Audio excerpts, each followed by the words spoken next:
Bueno, una viga ABCD está sometida a un momento flector concentrado en A, dos cargas uniformemente distribuidas, una fuerza mutual en C. Abajo se muestra el diagrama de la carga cortante de la viga, la sección transversal de la viga es en T, con las dimensiones que se muestran.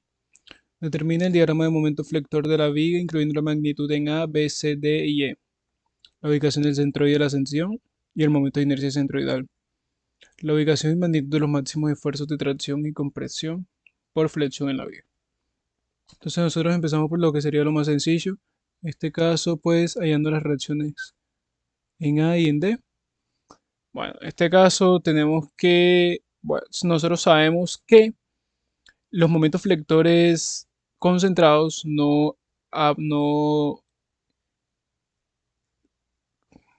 afectan directamente en el diagrama de fuerza cortante. Por lo tanto, este número que vemos aquí, el principal, el de 338, va a ser directamente nuestra reacción en A. Entonces 338 es esto, kilonewton. Entonces vamos a escribirlo por acá. AY es igual a 338 kilonewton. Por otra parte tenemos el DY. Entonces miren que de aquí a acá encontramos otro salto. Entonces el salto no va a ser de 180. El salto va a ser desde menos 122 hasta 180. Hacia arriba. Entonces lo que vamos a hacer es que vamos a sumar las dos alturas. Sería 180 más 122, lo que nos da que dy es igual a 302 kilonewton. A partir de ahí ya vamos a hallar lo que sería nuestra carga distribuida W1 y W2. Entonces empezamos para poder construir nuestro diagrama de momento flector que voy a dibujar por acá. Primero que todo, vamos a dibujar nuestro momento flector aplicado en A. Vamos a tomar qué horario es positivo. ¿Por qué? Pues no exactamente por convenciones, sino porque después nos va a servir el dibujo.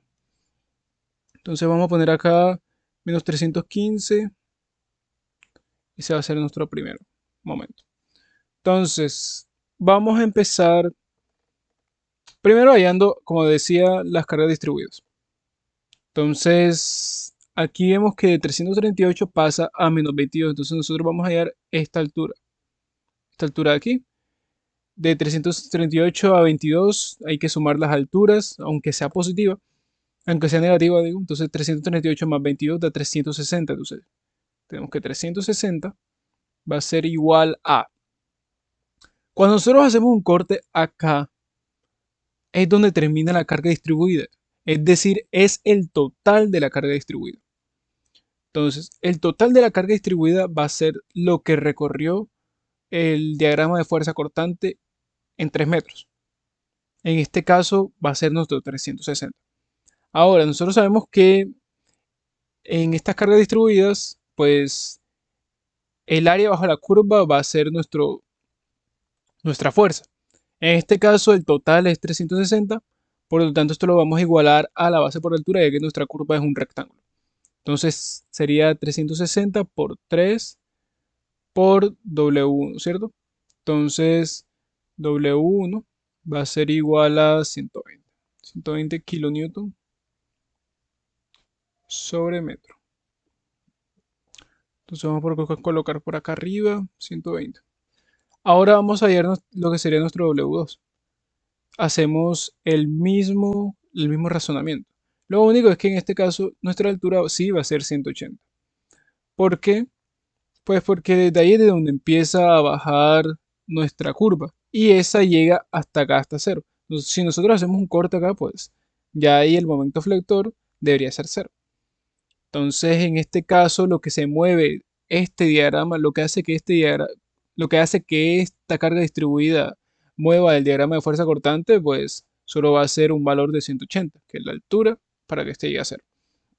Por lo tanto, vamos a colocar que 180 va a ser igual otra vez a la base que sería 3 por la altura que sería W2. W2. Entonces W2 es igual a 6 por 3, 18, 60 kilonewton sobre metro. Listo. Entonces vamos a colocar por acá 60. Y ya tenemos esa parte resuelta. Ahora sí, empezaríamos con lo que sería construir nuestro diagrama de momento flector. Empezamos desde el inicio, vamos a usar el método de integración. Sabemos que la integral del diagrama de momento flector de fuerza cortante va a ser el diagrama de momento flector. Por lo tanto, la derivada del momento flector va a ser el diagrama de fuerza cortante. Entonces, como es la derivada, tenemos que cuando la derivada se hace cero, va a ser un máximo o un mínimo. Ahí donde dibujé, pues probablemente encontremos un máximo en ese caso. Entonces vamos a empezar. Vamos a integrar lo que sería la función de 0 a 3 metros. En este caso, es una función lineal desde 338 hacia menos 22. Entonces vamos a hallar primero la pendiente de esa función lineal. Sería punto final, menos 22 menos punto inicial, 338, sobre 3 menos 0, que es 3. Eso es igual a menos 360. Entre 3 sería menos 120. Esta va a ser nuestra pendiente 1. Entonces vamos a construir nuestra función. Sería y igual a menos 120. X, sabemos que la fórmula es x menos x1, pero en este caso el x1 es 0, entonces no lo colaboramos. Más nuestro punto inicial, que sería el 338. Ahora, vamos a acudir a lo que sería la integral para poder hallar el siguiente punto. Entonces colocamos que el punto anterior, en este caso el 315, que es nuestro momento flector inicial, más la integral de 0 a 3 de menos 120x más 338. Eso va a ser igual a menos 315 más 474. Lo que nos dará igual a 159. Ahora, acabo de aclarar que, bueno, ya yo había dicho que ahí había un máximo, entonces vamos a colocarlo por aquí. Ya sabemos que por aquí tiene que haber una curva. Y ese es un máximo, ya. Vamos a dejarlo ahí. Este va a ser nuestro 159. No es el máximo, es solo donde continúa aquí como si fuera el 22. Yo solo lo haría hasta los 3 metros. Luego, 159. Vámonos al segundo tramo que sería de 0 a 3 metros también. Vamos a coger otra vez el área de la curva, pero en este caso no vamos a hacer ninguna integral, pues ya dado que esto es un rectángulo.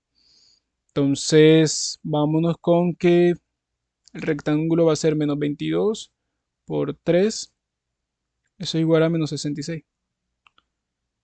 Entonces, aplicando la fórmula que usé inicialmente, entonces tenemos que el punto anterior va a ser 159 menos 66. Eso va a ser igual a 93. Ahora, no lo había dicho, pero es importante recordar que en un diagrama de fuerza cortante, si la función es lineal, nos manda a una cuadrática, que fue lo que yo dibujé acá abajo. Entonces, si la función es constante, como en este caso, en el segundo tramo, pues nos va a mandar a una función lineal. Entonces vamos a dibujarlo hasta un 93. Vamos a suponer que 93 está ahí. Este es nuestro punto. Nos vamos al tercer tramo, que sería de 0 a 3 metros también, empezando desde menos 122. Otro rectángulo, no nos vamos a desgastar haciendo esas integrales, por 3. Y eso es igual a menos 366. Entonces tendremos que punto anterior menos 366, eso va a ser igual a menos 273. Este va a ser nuestro nuevo punto. Otra vez, como esta es una función constante, nos vamos con una función lineal. Y este va a ser nuestro 273. Ahora, para el último tramo sí vamos a usar lo que sería la integral. Entonces construimos la función, claro. Esto se podría hacer con el método de triángulos, haciendo base por altura entre 2 y etcétera. Pero para hacer énfasis en el método de las integrales vamos a también usar esto. Entonces, punto pendiente, tenemos que 0 menos 180 es menos 180. Entonces, menos 180 entre 3, eso es igual a menos 60. Entonces, esto va a ser nuestra pendiente 2. Nuestra función va a ser la pendiente 2 con un X más donde empieza la gráfica de fuerza cortante, que en este caso es 180. Entonces, más 180. Esta va a ser nuestra función a integrar en ese tramo. Entonces, otra vez, punto anterior, menos 273, más la integral de 0 a 3, menos 60, x, más 180, de x. Eso va a ser igual a menos 273, más 270, igual a menos 3. Ahora, uno dirá, pues, hey, no me cerró en 0, eso está mal. Este de menos 3 es un valor relativamente pequeño comparado con las unidades que estamos usando. ¿Qué pasa? Que por redondeos y otras cosas, entonces por ahí se perdió eso. Pero esto lo vamos a aproximar a 0. Entonces vamos a poner que menos 3 es casi 0. Y ya. Y este diagrama lo vamos a cerrar. Ahora, ¿cómo cierra esto? Nosotros habíamos dicho que funciones lineales nos mandan a funciones cuadráticas, pero ¿cómo sabemos si es cóncava hacia arriba o hacia abajo? Nos vamos a nuestra función de fuerza cortante. Voy a borrar por acá para poder dibujar. Entonces, este va a ser la pendiente en el punto inicial. En este caso, el punto inicial es menos 273. Entonces, es una pendiente positiva, lo que significa que la parábola empieza hacia arriba. Y luego cierra en cero. Por lo que nuestra parábola en realidad va a tener como un comportamiento así. Recordemos que el diagrama de fuerza cortante es la derivada del diagrama de momento flector. Por lo tanto, estos son los valores de las derivadas en esos puntos. Entonces empezamos con un 180 y terminamos en 0. Por lo tanto, como había dicho anteriormente, nuestro diagrama va a ser más o menos así. Bueno, ahí quedó mal. Entonces, de esta manera ya hemos culminado nuestro primer punto, construyendo todo desde cero. Ahí está. ¿Qué pasa? Luego vamos a tener que hallar lo que es este valor de aquí. Es muy importante, el máximo.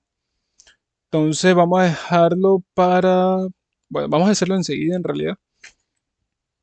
Vamos a hacer una semejanza de triángulo. Voy a borrar todo esto por acá. Aunque no sé si sea... No, no es realmente necesario. Vamos a hacerlo enseguida aquí. Vamos a coger este triángulo aquí. Completo. Entonces, esta altura es 338. Esta altura es menos 22. O bueno, vamos a colocar esto... Bueno, menos 22. Y toda esta distancia va a ser de 3. Entonces, ¿qué es lo que vamos a hacer? Para 300... En este caso vamos a sumar estas dos alturas. 338 más 22 para completar el triángulo por acá abajo. Por acá abajo, ¿sí? Entonces sería 338 más 22 sería 360. Entonces tenemos que, para 360... No, no, no, disculpe. No, en realidad no. Vamos a usar lo que tenemos. Sería para 338 se mueve un X. ¿Sí? Por el teorema de Tales. Y para el 22 se mueve un 3 menos X. Que también nos hubiese quedado más sencillo si simplemente colocamos que el 360 se mueve a 3. Ya lo había dicho anteriormente, lo de completar la altura.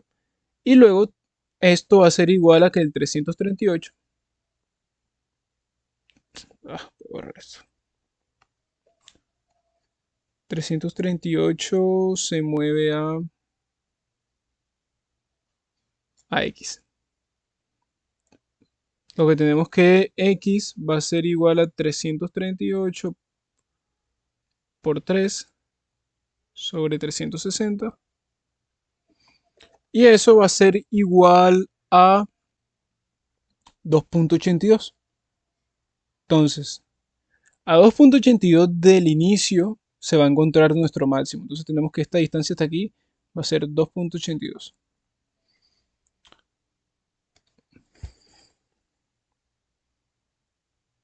¿Dónde está el borrador? Vamos a borrar esta parte de aquí. Ya encontramos a qué distancia es que se va a encontrar nuestro máximo.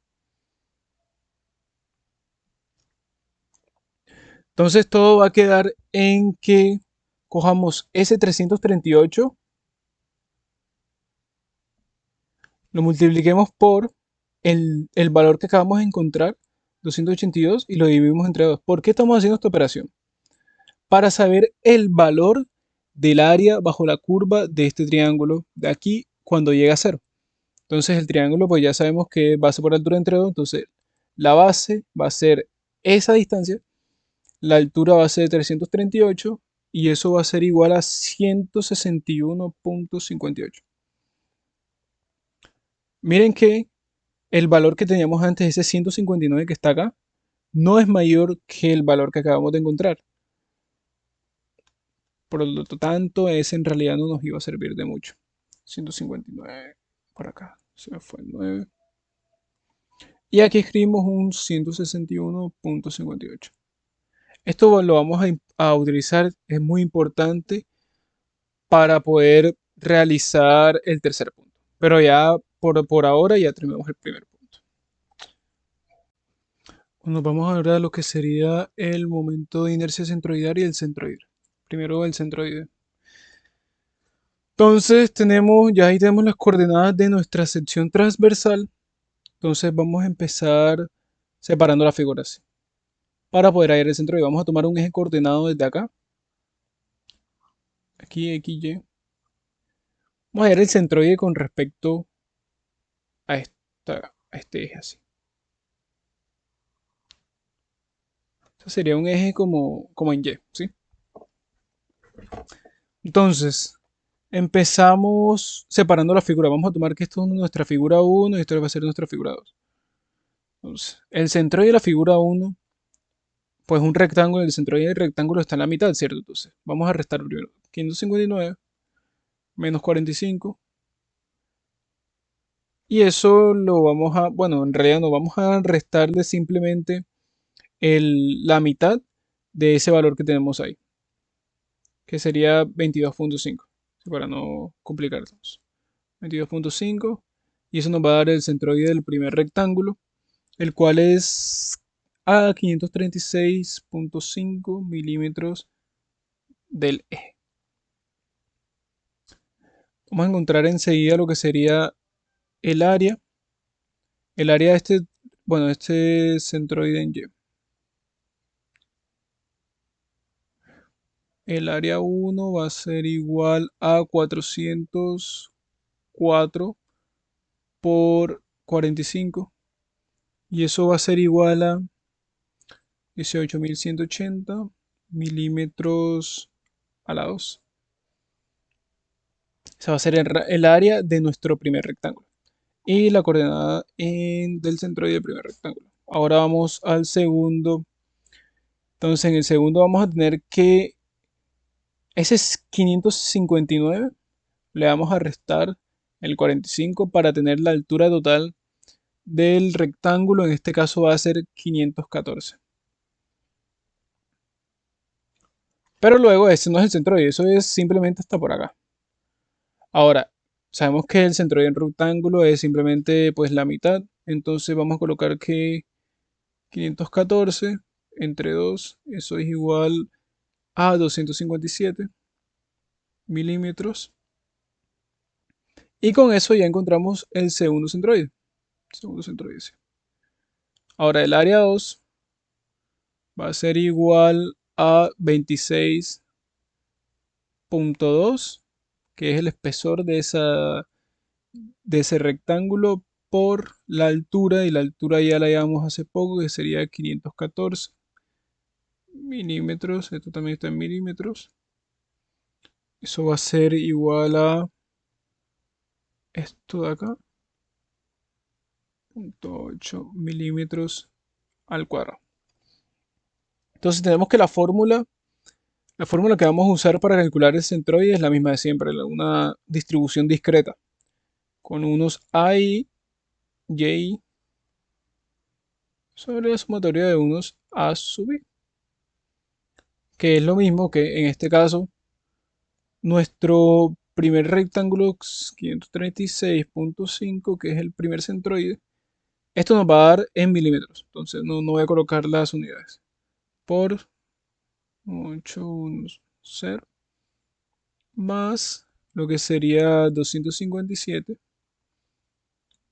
por 13466.8. Eso entre la sumatoria de las áreas, ya las áreas las tenemos ahí arriba, son estos de acá.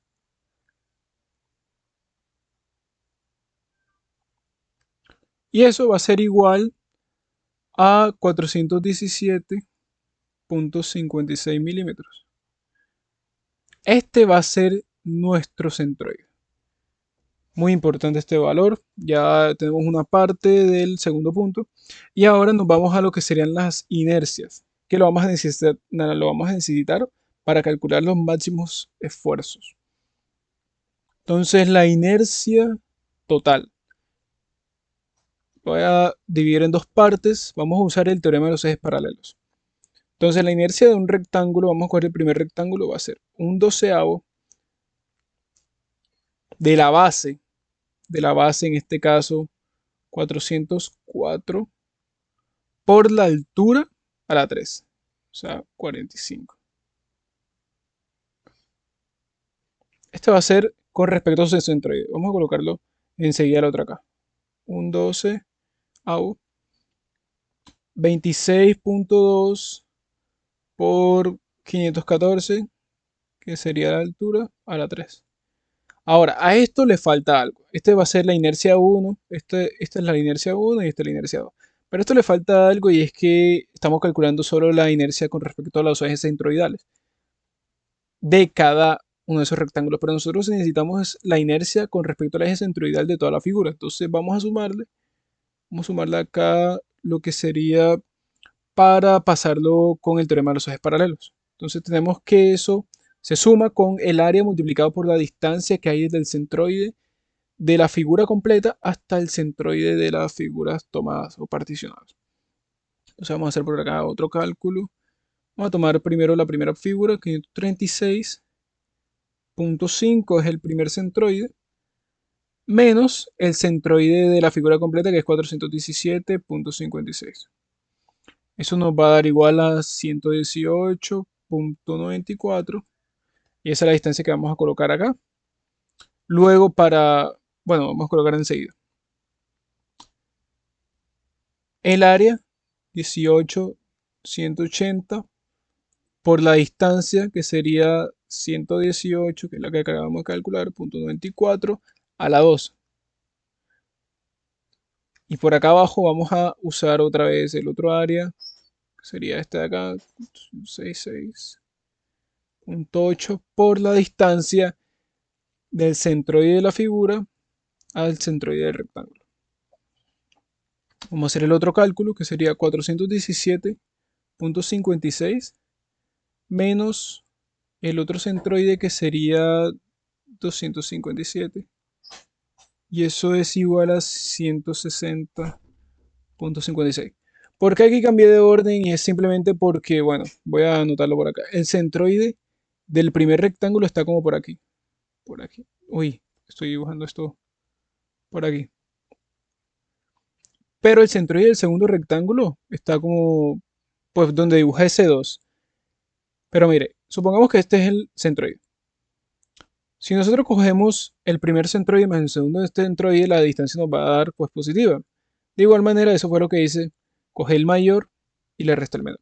Ahora, en este caso no es que vaya a afectar mucho el signo, pues porque las distancias van a estar elevadas al cuadrado. En este caso no afecta, pero si en algún momento nos toca hallar producto de inercia y otras cosas, es muy importante tener en cuenta los signos.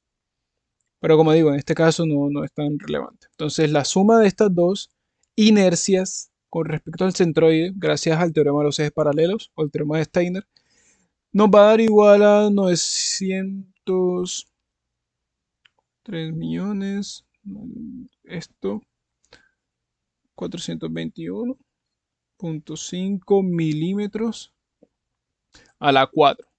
¿Por qué sale milímetros a la 4? Bueno, aquí tenemos, esto es en milímetros, pero con el cuadrado sale milímetros a la 2. Este es un área, entonces es milímetros a la 2. Y bueno, esto multiplicado pues nos tiene que dar milímetros a la 4. Por otra parte, lo de la inercia principal, o sea, la inercia centroidal de cada figura, esto de acá, pues miren, la primera distancia, bueno, esto es milímetros y este es milímetros a la 3. Y eso nos va a dar milímetros a la 4. Y el resto es suma, entonces al final nos va a terminar dando en milímetros a la 4. Entonces, esta va a ser nuestra inercia centroidal y esto es lo que vamos a usar en nuestro próximo ejercicio, que es el punto C.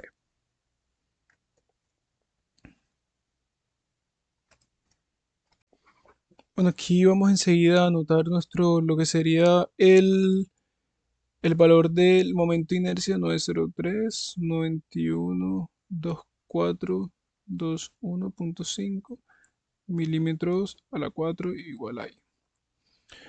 ¿Por qué necesitamos esto? Pues porque nosotros recordemos que el esfuerzo en una flexión va a ser el momento por la distancia calculada hacia esa parte donde queremos calcular pues el esfuerzo que esta parte siente, que esta fibra siente. En este caso vamos a llamarlo C sobre el momento de inercia. Ahora, si el momento es máximo, pues obviamente tiene que ser en las fibras de los bordes. En este caso el borde superior o el borde inferior. Entonces recordemos que nuestra sección era una sección en T, colocarla así, y nuestro centroide estaba por ahí ubicado 465, 417.56. Y esto, el valor de la T total era 559. Entonces, la distancia que hay desde el centroide hacia las fibras superiores, pues va a ser 559 menos 417.56. Y eso va a ser igual a 141.44. Ahora, con respecto a la parte inferior, pues no es necesario calcular ya que pues, la distancia es 417. Entonces, esos son los valores que vamos a usar como nuestra C. Ahora, teniendo esto aquí, tenemos el diagrama de momento flector. Nosotros tenemos que siempre las deflexiones de las vigas las vamos a dibujar con respecto al diagrama de momento flector. Entonces, el área bajo la curva en cada tramo nos va a indicar hacia dónde va la compresión. En este caso, la primera parte de aquí nos indica que la compresión va hacia abajo porque tiene un área negativa, entonces esto va a ser más o menos así. Y luego, compresión positiva, compresión hacia arriba, negativa, y así nos va a quedar más o menos la deflexión de la viga. Entonces, sabemos que en este caso las fibras de tracción van a estar por la parte de arriba y las de compresión por abajo. Igualmente en el otro caso, donde nosotros encontramos nuestro máximo, vamos a usar los máximos como este, el 161.58 y el menos 315. Entonces, esto por acá va a ser tracción y esto va a ser compresión. Eso lo sabemos después de que nosotros dibujamos, digamos, un diagrama de flexión sobre nuestra viga. Entonces, vamos a colocar acá tracción y compresión. Tenemos que probar con todos los casos porque no sabemos cuál va a ser nuestro máximo. Entonces, tracción. Vamos a ponerle que sigma 1 va a ser referente al momento de menos 315. Vamos a colocarlo como 315, realmente ese signo no importa. Entonces, 315 kilonewton por metro. Esto por 10 a la 6. Recordemos que para pasar de kilonewton metro a newton milímetro, Tenemos que multiplicarlo por 10 a la 6 y eso lo vamos a multiplicar por nuestra distancia hacia el borde superior, que sería 141.44. ¿Por qué pasamos esta magnitud ¿Por qué pasamos esta magnitud a Newton por milímetro? Pues simplemente porque ya hemos trabajado con milímetros antes. Nuestro momento de inercia está en milímetros a la 4. Nuestra distancia también está en milímetros a la 4. Entonces, para que tenga todo sentido, bueno, no en milímetros a la 4, sino en milímetros. Entonces, para que tenga todo sentido, tenemos que hacer la conversión. Y esto nos va a retornar un valor en megapascales, que serían newton sobre milímetro cuadrado. Y en este caso esto da 49.29 megapascales. El sigma 2, colocarle que es con el otro momento, con nuestro segundo máximo, va a ser 161.58 kilonewton metro por 10 a la 6 por la distancia que hay desde el borde de tracción, que en este caso miren esta parte de acá, el borde de tracción es la parte de abajo, por lo tanto nuestra distancia va a ser simplemente el centroide, 417.56. Sobre nuestro momento de inercia,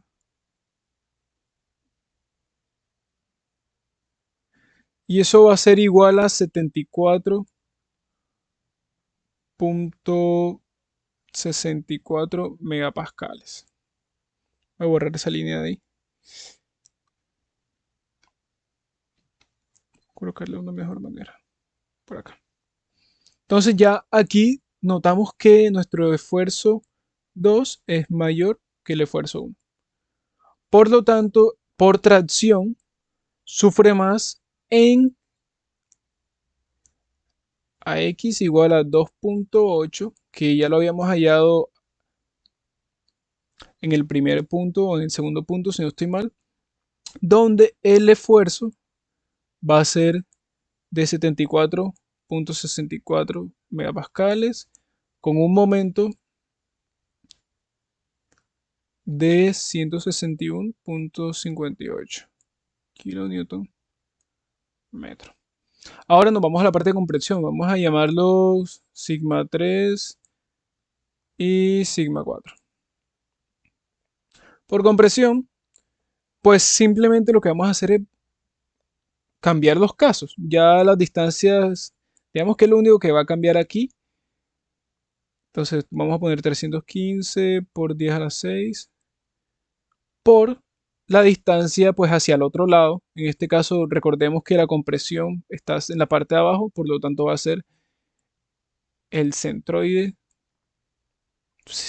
¿Por qué es el centroide? Pues simplemente porque 417.56 menos 0 es 417.56. No tiene mucha ciencia eso. 903.912.421.5. Y eso va a ser igual a 145.5 megapascales. Desde ahora nosotros podemos decir que el esfuerzo 3 va a ser el máximo. ¿Por qué? Pues simplemente porque ahora este momento es menor que el anterior y también la distancia va a ser menor que la anterior. Entonces realmente hacer el cálculo aquí como que perdemos tiempo, pero sin embargo vamos a confirmar. Y esto va a ser igual a 25.28 megapascales.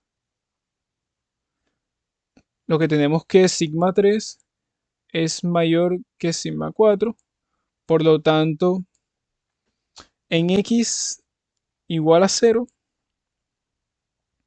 nuestro esfuerzo va a ser igual a 145.5 megapascales con un momento flector de 315 kilonewton metro. Y con eso termina nuestro ejercicio.